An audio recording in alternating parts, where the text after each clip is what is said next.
All right. Says we're live. Good e'en, my masters. On this eve of darkness, be thy business dark also. Now, hi. Yeah, so, hey, distracted DM. Uh, let me. Oh, category Dungeons and Dragons. Should probably change that. Oh, you know what? This is Dungeons and Dragons. Oh, this is also, like, just chatting. Uh, hmm. Yeah, I'm gonna change this. Let's see. Category that just or unless is there a reading? So what we're going to be doing this evening is I'm going to be reading a um, one of the chapters, one of the stories out of Tales of Ravenloft, which is an old Ravenloft book, and I am doing this because I am running a Curse of Strahd game, and I very much I dove into a lot of the Ravenloft books, and most of them are available on audiobook. But you know what? This one is not. So I had to find a physical copy of Tales of Ravenloft. Um, and let's see, is there? Yeah, no one put a just chatting. I think that's what literally everything that you're not sure what it is. That's what it is. So, all right, that's been updated. So, hello there. So, we have Tales of Ravenloft, edited by Brian Thompson. And as I said, so I'm running a Curse of Strahd game. And this book is very well reviewed and not available on audiobook. Oh, that's my face. There you go. Yeah. Not available on audiobook.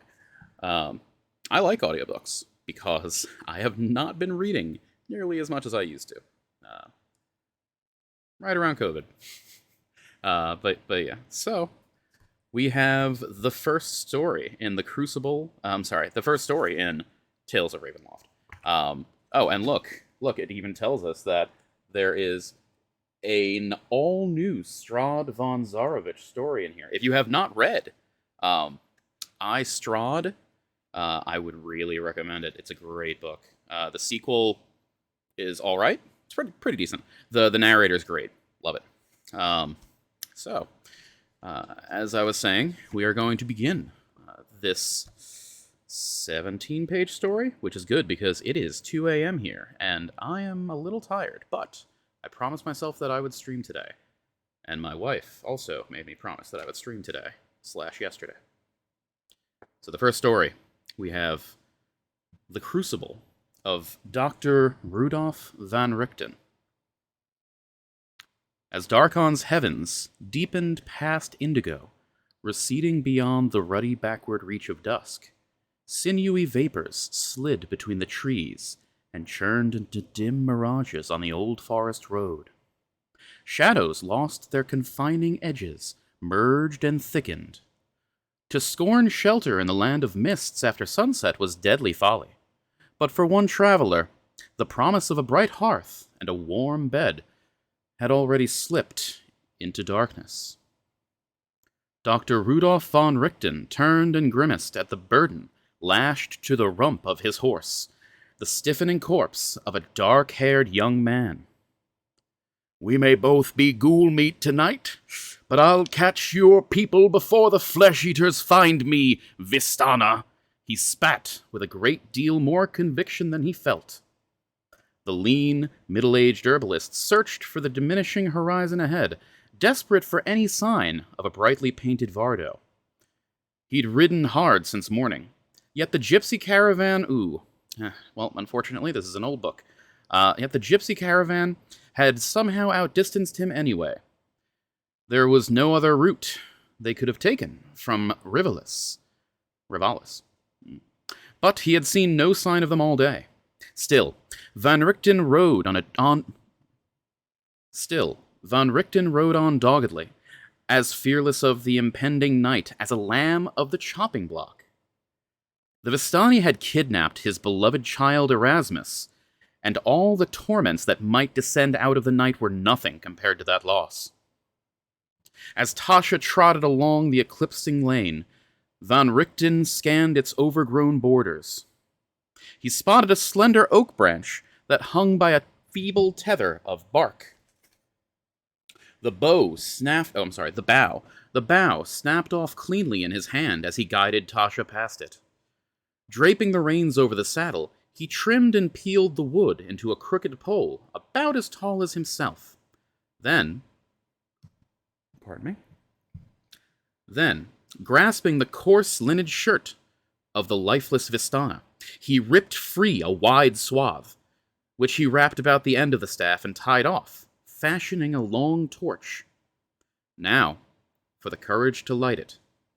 Overhead, the leafy ceiling cast a net of opaque shadow over the horse and rider, reducing the gritty road to a colorless strip that withered into void just ahead. A deathly hush smothered the forest, and the lonely staccato of Tasha's hooves rose in the silence, growing painful to von Richten's ears. He vainly wished she could walk above the ground, so they might slip through the woods without sound. But with every step, even her saddle creaked in betrayal.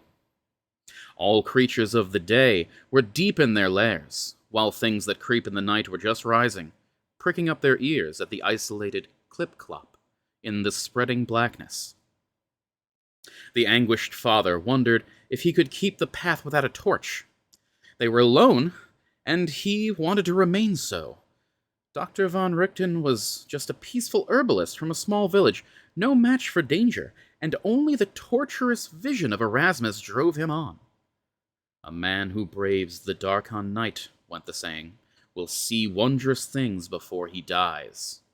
Until now, that had been an old preacher's proverb, spoken with a chuckle, and behind safely bolted doors.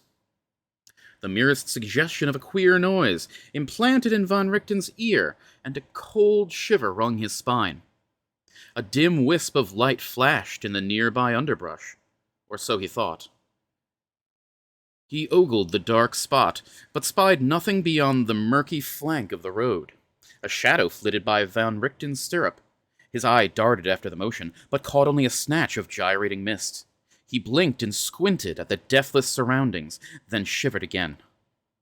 Perhaps it's only the echo of light a man sees when he closes his eyes, he murmured hopefully. Tasha expelled a tense, low whinny and turned her sleek head in the same direction. She had seen something too. Another phantom spark flickered in the eaves of the wheel, then faded. With a start, von Richten turned toward it. A scattering of pinpoints ignited nearby, dying as quickly as he looked their way. He glanced to the other side of the road, where more pale fires kindled beneath the brush. Their numbers multiplied, and soon a greenish glow slithered through eerie silhouettes of thicket, illuminating the undergrowth, in a faint pall.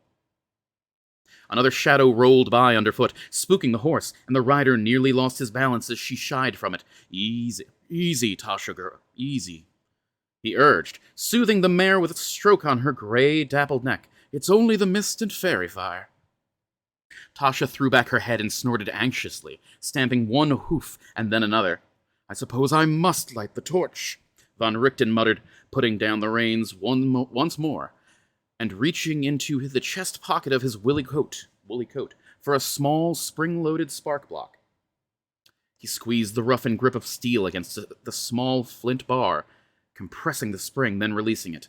The fire scraped across the surface of the block as the spring uncoiled, releasing a flurry of brilliant sparks. I hope we're alone, girl, he remarked to Tasha. This torch will... Von Richten caught his breath and held his tongue. Something had whispered in the mist below. Tasha's ear snapped forward, angular and trembling, and her muscles went taut between von Richten's legs. A blood-chilling, unnatural moan fluttered the horse's muzzle, inducing an ominous tingle under the man's skin. Instinctively, he pocketed the spark block and caught up the reins. Then Tasha's ears went down flat. With a sharp heave, her equine scream splintered the silence, piercing von Richten's heart with an icy dread. The mount reared up and leaped, as if she would climb into the air, nearly flipping onto her back. Von Richten madly flung down the torch, seizing her mane with both hands, and leaning into the cringing saddle, clutching with all the strength of his 4 limbs could muster. The unhinged animal bucked and spun in blind, reckless hysteria, filling the air with shrieks that wound higher with every convulsive breath. Meanwhile, the Vistana corpse behind von Richten flailed wildly on Tasha's haunches, striking the doctor with blows from its floppy limbs. With each thrash, Tasha's sturdy mane flipped through von Richten's fingers. For a moment he experienced a queasy weightlessness, until he and his mount collided with a barrier of pine trees, brutally knocking the wind from him. Tasha writhed against the clawing needles and lunged away with another scream, leaving the doctor entangled in the branches, ripping free of his clasping legs and wheeling out of sight while he plunged headlong into a pulpy thicket. For a long and dizzy moment, von Richten lay oblivious in the wet and thorny bed. But fear that Tasha might whirl back and trample him provoked him into action. He rolled out of the bushes and into the road, now illuminated in the subtle blaze of fairy fire. He frantically searched around him for stampeding hooves, but Tasha rampaged in another direction. The thought struck Van Richten that she might bolt back to Rivolus and leave him stranded, so he crawled stupidly toward her, still unsure of his feet. The mists suddenly parted, and a bolt of horror shot through him. Dr. Von Richten abruptly drew up on his knees and threw his hands to his mouth. Even as Tasha ferociously pitched herself into the air, a swarm of short, pudgy humanoids leapt and clung to her. The lunatic horse squirmed and kicked furiously, yet the little fiends only vaulted in greater numbers. Beneath Tasha's piteous screeching, a babble of clicks and hisses passed through the diabolical villains as they hopped along the ground, fearless of her hooves, and flung themselves upon her. They hung from her legs and shoulders, and haunches by their teeth, their stumpy, digitless limbs twitching as she vainly sought to shake them off. The miserable beast began to sway and founder, until at last her forelegs folded. She buckled to the ground with a rough heave, and the horde swept over her. Wow, this is awful. Oh my god. I guess it's too late for a horse death warning. Oh my god. Well, this is supposed to be a horror novel, or a series of... Oh, Jesus, anyway. Von Richten clutched at his heart and cried, "Tasha!" in spite of himself. In response, a half-dozen of the unnatural creatures turned and looked at him, kneeling in the middle of the mist-swirled road. With gigantic bulbous eyes, creased by slitted pupils, they gazed at the man. Noses did not protrude between those bulging orbs. Their mouths were nothing more than holes, from which tubular black tongues spat, lizard-like, and their horrid faces were sewn with cruel stitches into hooded bodysuits of heavy cloth. They were constructs, the doctor perceived through his haze of terror, grotesque mannequins infused with the baleful life force of some malevolent power. He shook uncontrollably under their glassy examination. Both repulsed and fascinated, Von Richten gaped into the raptorial eyes of the dolly abominations, and they in turn regarded him stonily. The sinister fabrications began to hop toward him. "Think, Von Richten, think," the old man sputtered, falling back to his posterior and crawling away crab-like. The little creatures fanned out and toddled closer, chattering to one another, with short clicks and pops of their spitting tongues. As the nearest doll beast bobbed on its stumpy legs and prepared to leap, Von Richten clawed at the cold dirt behind him, his will teetering. Then, by chance, his hand fell upon the torch. Instantly, his fingertips recognized the object, and renewed hope spurred him into motion. Pardon me. Gigantic eyes, like theirs, were obviously designed for perfect darkness. If he could light a fire. The doctor rolled to his knees and scrambled to his feet, seizing the pole as he rose. The length of the shaft slid through his grasp until the knot of rags butted against his fist. With a clumsy pivot, he turned to face his foes and shoved his fingers into the pocket that housed his spark block. The bobbing predator sprang like a flea, landed face first upon Von Richten's lower leg, and thrust its mouth against him. To his horror, he felt a spiny point wriggle and probe its way through the thick cloth of his trousers, seeking the meat of his calf. The intruder found a soft spot and thrust inward, sending Von Richten into a frenzied dance, yelping and kicking his distressed limb outward, each snap of his knee growing more forceful than the last. Finally, with a pop, the tiny creature dislodged and tumbled into the bushes. These things are terrifying. I need to remember to include them in my Ravenloft game. This is terrible. A second assailant bobbed frenetically and lunged at Von Richten, but he swatted it aside before its tongue could impale him. Two more leapt, but he snarled and swung the base of his staff, connecting with one in midair and sending it end over end in the opposite direction. Now he grabbed the other by the hood and flung it into the woods. Now the man no longer waited for his enemy's advance, but charged into their moon faces, kicking one on the run and sweeping his weapon across the shoulders of two more. At the end of the charge, he spun and faced them again, this time with the spark block in his hand. He lowered the torch head, raised the block, and squinted against the imminent burst of sparks. Without warning, an impact from behind sent Von Richten sprawling to his face. The rest of the pack had interrupted its repast upon poor Tasha to bring him down. They tackled the human with surprising force and sent him forward, his arms outstretched before him. A feeble streak of cackling flint embers arced through the air, but none of them caught on the torch. The doctor struck the ground heavily, and the shock of the blow bounced the spark block from his fingers. Tiny bodies stormed, like rabid vermin across Von Richten's back, and a dozen fleshy drills rent his clothing and bit into him. Agony sliced through him like blistering hot wires, wrenching a scream from his astonished lips as a host of wriggling intruders burrowed and squirmed under his skin. Still he crawled forward, snatching at the dust as still more tiny monsters piled on and pierced him with their dagger tongues. Desperately, he swept his arms back and forth over the ground until finally his searching fingers fell upon the spark block. As his thumb fumbled for the file, his other hand drew the rag knot closer. The mounting torment on his back began to unhinge his mind. His extremities numbed as his head began to swim. His thumb slipped clumsily across the steel file, and the tool flipped over in his hand. A jabbing probe lanced his spine and spasmed inward, eliciting a sharp, involuntary arching of his punctured back. Every muscle in his body locked, and he clenched the spark block in his palm, squeezing the file tight against the flint, then snapped his fingers wide. The steel strip scraped across the stony block as he freed it, sending up a fountain of light. The probing tubes within Von Richten's torso hesitated. He gasped with hope, then clutched and released the spark block again.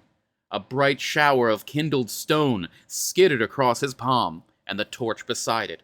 Blisters swelled on his skin as the sparks found soft flesh, but he began to pump the firemaker zealously, generating a dazzling display of light bursts. Soon the burning welts on his hands supplanted the torture on his back, and he realized that the invaders had fled his body. Still, he raked at the flint until at last the linen torch flared to life.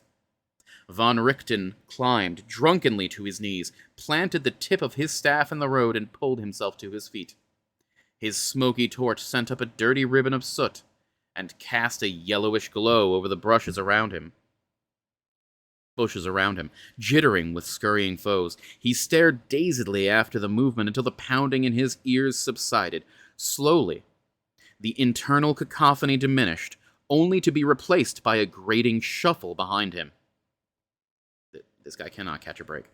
Von Richten weakly turned about and squinted through the torchlight, only to crumble back to his knees and groan hopelessly at the approaching faces of two walking dead men.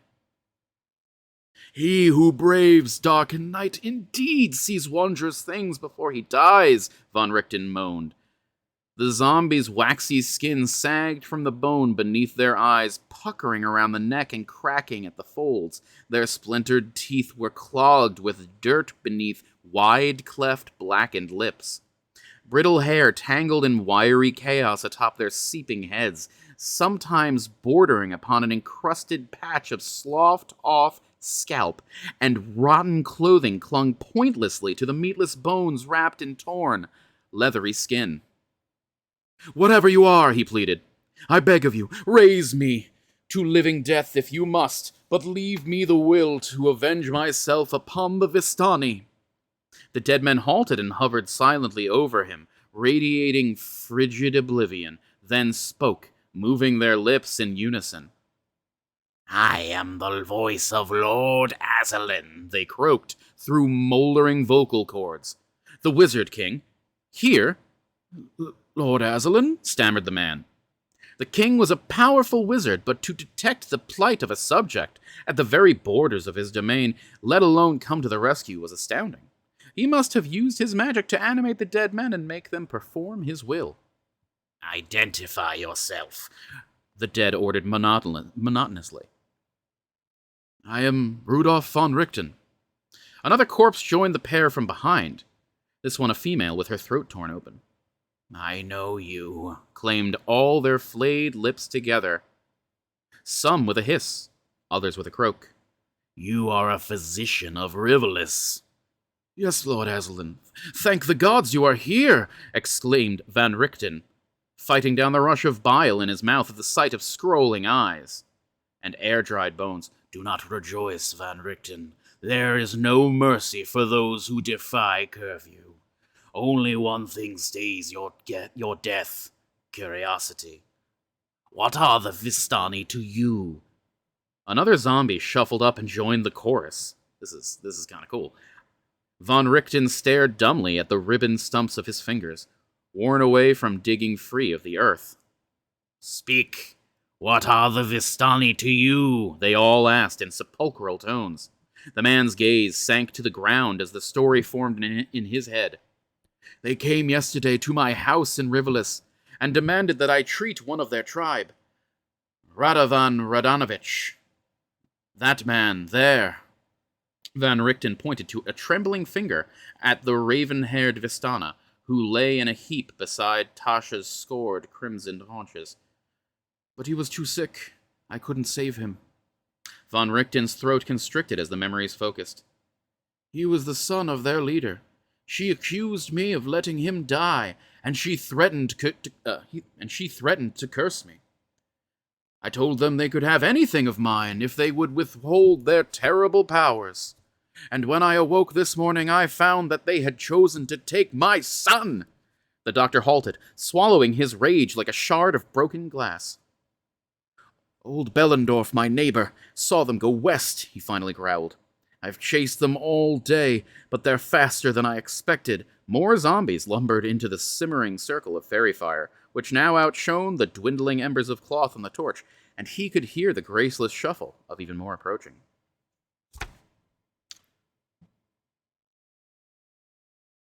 "The Vistani do not travel the roads," intoned the raspy chorus. "They travel the mists. Most likely they are in Barovia by now, for they are Strahd von Zarovich's toadies, and he grants them asylum." "Barovia? But that must be 4 or 5 days' ride from here." "For them, it is not an hour's walk." "Then my son is lost," moaned von Richten. "Most certainly," returned the manifold voice of Aslan. "So, how would you avenge yourself if you could?" He paused, unprepared. "I don't know, but I'd figure something out." "Would you murder them?" "I am a doctor. I don't know how to kill anything. I hope to simply steal back my son. I may have seen more than 40 winters, but I can still move quite stealthily." "You cannot even follow the Vistani at a distance, let alone approach them unnoticed," retorted the undead assembly. Still others were arriving. There must be 20 or 30 of them now. Von Richten felt a prickle of irritation. "How can I know what to do when I haven't done something before?" Oh, I got an alarm going. Stop. Without knowledge, one can learn only through experience, and thus are foolish mages killed. I'm not a fool, I'm a desperate father. Besides, Lord, I learn quickly, and as a doctor I am sure that knowledge is power. The forest echoed with the throaty laughter of desiccated vocal cords. The doctor felt spiny icicles form in the pit of his stomach. Indeed, Van Richten, it is the purest power, but one must wield it only when one has acquired it. Von Richten blustered with ill-acted bravado and claimed, I am here, after all. Well said. I am of a mind to help you to your revenge, for I cannot tolerate the devil strads, gypsy, rough word, poachers in my lands. Besides, it will be interesting to see if this dead Vistana of yours can guide you through the mists.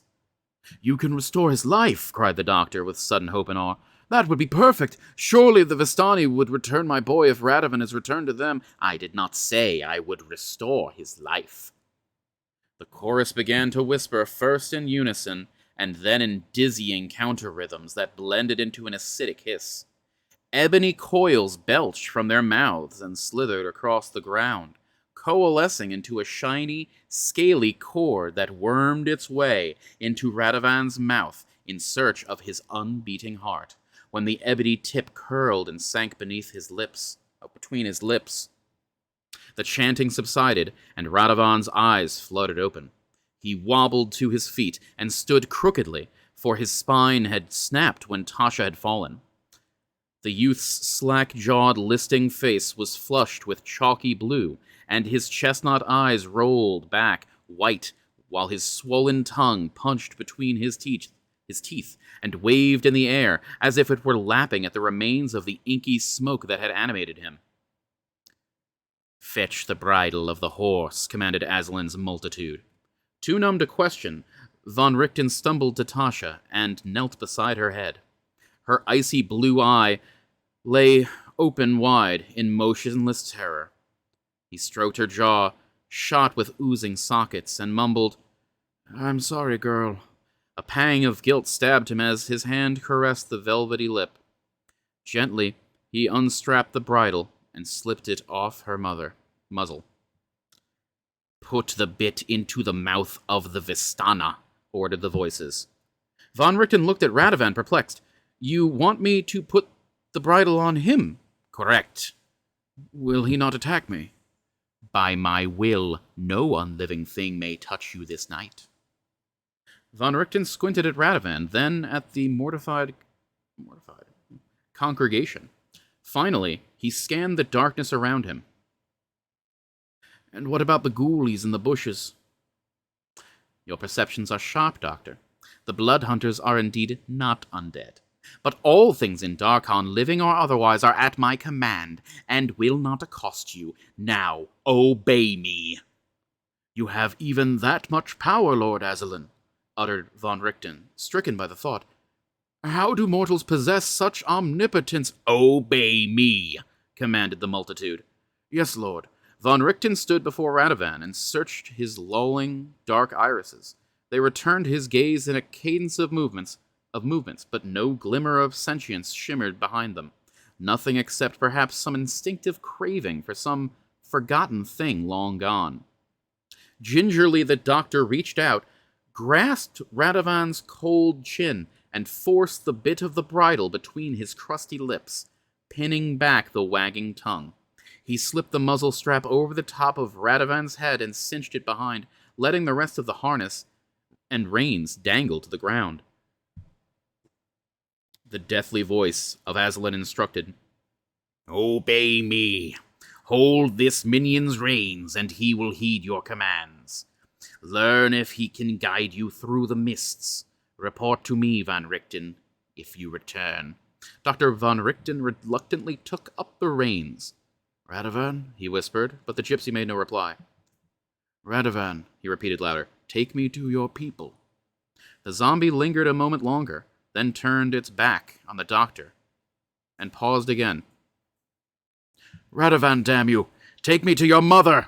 With that, the bridled, emaciated scout staggered forward, and As one, the undead mob turned and followed. Gray tentacles of mist embraced and drew them all into a blind fog, leaving the netherworld of fairy fire and blood hunters behind. Von Richten's walk among the dead stretched into a time-trapped phantasm, a shuffling nightmare in which his leaden feet slavishly ignored the constant, desperate urge to flee. There was little to see as he trudged squeamishly behind his ghoulish beast of burden, and all he could hear was the funeral shuffle of the lifeless herd, so he stared glumly at Radovan's broken back, unwillingly reliving the Vistana's last moments of life. "I didn't kill you, Vistana," the Von Richten asserted. "Blood on my hands washes clean. Find your people," he growled. "Find them now." In response, a breeze swelled and broke the mists, swiftly scattering... one moment.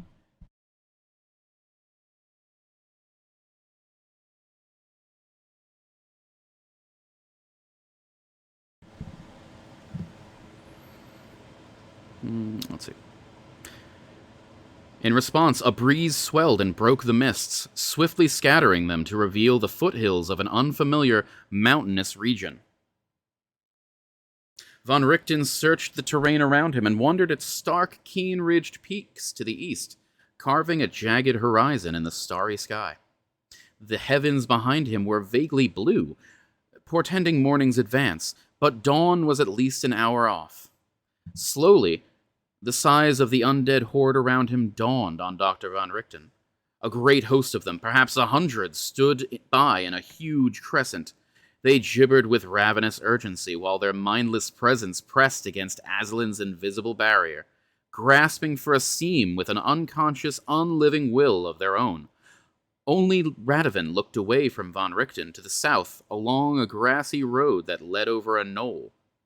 His tongue began to writhe under the bit of his bridle, rattling the metal rod against his yellowish teeth. "You found them, haven't you?" breathed Von Richten.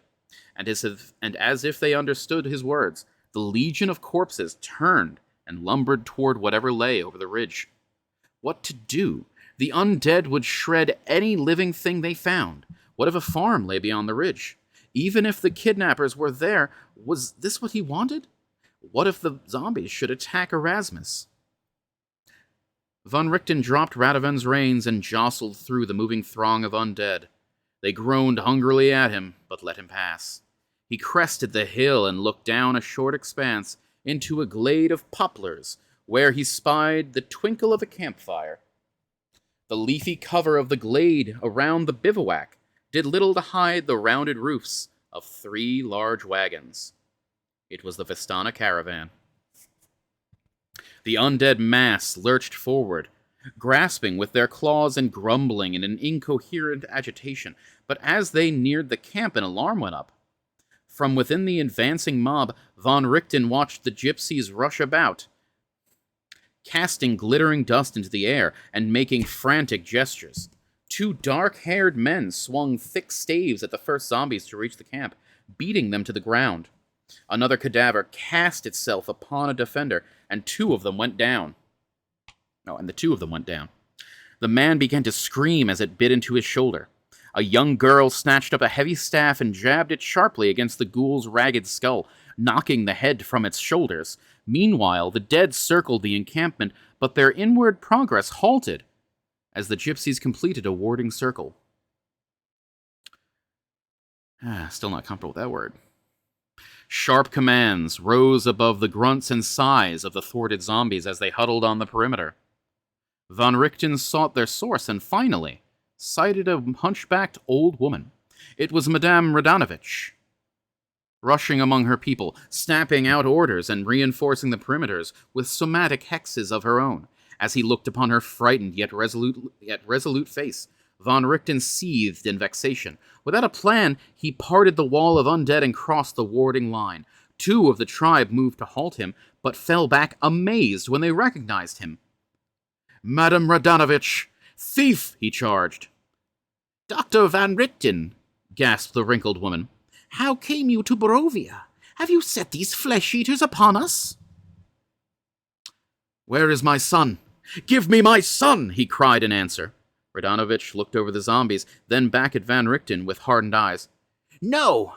The boy is forfeit by your own agreement and by your own incompetence. Return him to me, or I'll unleash the dead upon you, the doctor threatened. The two burly males seized the doctor, and the old Vistana laughed cruelly.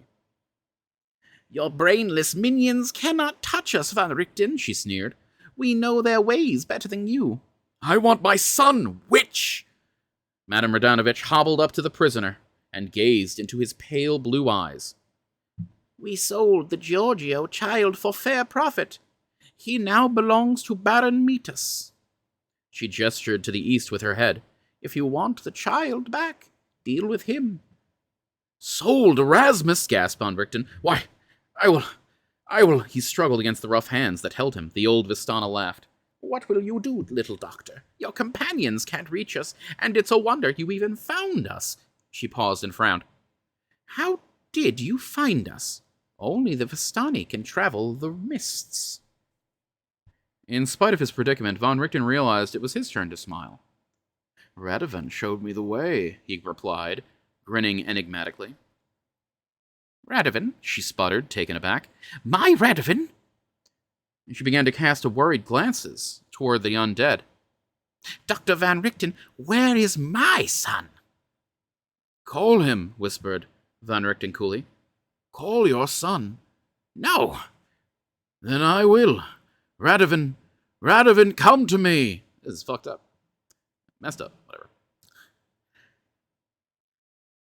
The dead Vistana pressed to the fore and halted at the warding circle. The gypsies who held Von Richten cried out and released him, backing away from the sight of their lifeless fellow, who weaved like a broken doll, a horse's bridle in his mouth.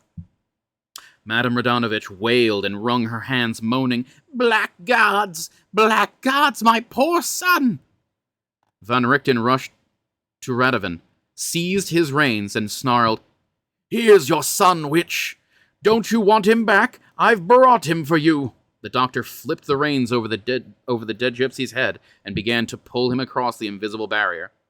Radovan's feet remained planted where they were, but his body folded unnaturally from his severed spine.